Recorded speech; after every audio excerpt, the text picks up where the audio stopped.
आमदार अमोलदादा मिटकरी यांनी अजितदादा पवार यांच्या अपघाती निधनाबाबत ट्विटरच्या माध्यमातून काही प्रश्न उपस्थित केलेले आहेत. माझ्यासोबत आहेत अमोलदादा मिटकरी. त्यांच्यासोबत आपण जाणून घेणार आहोत. दादा नमस्कार. मला सांगा, नुकतं ट्विटच्या माध्यमातून आपण प्रश्न उपस्थित केलेला आहे, पायलट असेल किंवा सीसीटीव्हीच्या बाबतीत. काही मिनिटांपूर्वी आता मीडियामध्ये बातमी चालू आहे की ब्लॅक बॉक्स हा पूर्णपणे जळालेल्या स्थितीत सापडला आणि तो रिकवर करायला आता विदेशात पाठवला जाणार.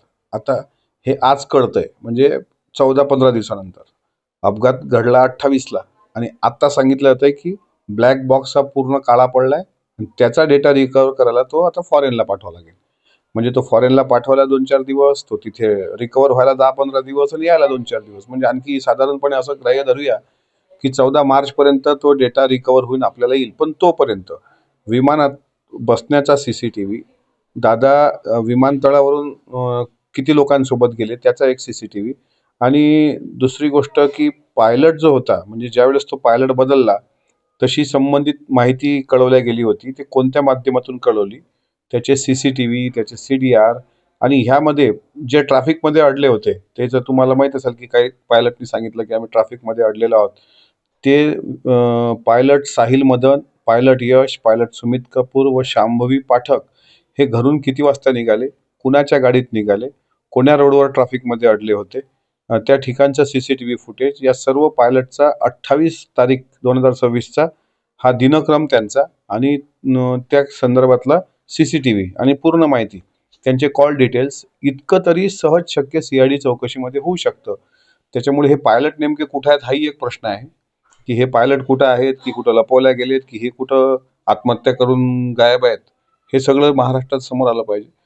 ब्लॅक बॉक्सचा डेटा येईल तेव्हा येईल, पण सीसीटीव्ही फुटेज तरी विमानतळावरचं दादा विमानात बसल्यापर्यंत, DGCA जो पहिला 6चा आकडा सांगितला, 5 सापडल्यात बॉड्या, यात तफावत दिसतंय का, हे एकदा क्लिअर होऊ द्या ना. इथून मी तर म्हणतो, या 4 लोक नेमके किती वाजता निघाले आणि कुठं अडले इतकं जरी माहीत पडलं तर सगळे धागेदोरे, ते घात आहे की अपघात आहे, एकदा क्लिअर होऊन जाईल.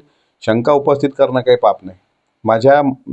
तुम्ही बघा, अजितदादा गेले, अल्पसंख्याक शाळेच्या दर्जाचा विषय आला, पटपट त्याला मान्यता दिल्या गेल्या. दादा गेले, आता त्या पुलवामा हल्ल्यात ज्यांचं दुर्दैवी मृत्यू झाला त्यांचा परिवार म्हणतो की दादा असते तर आम्हाला न्याय भेटला असता.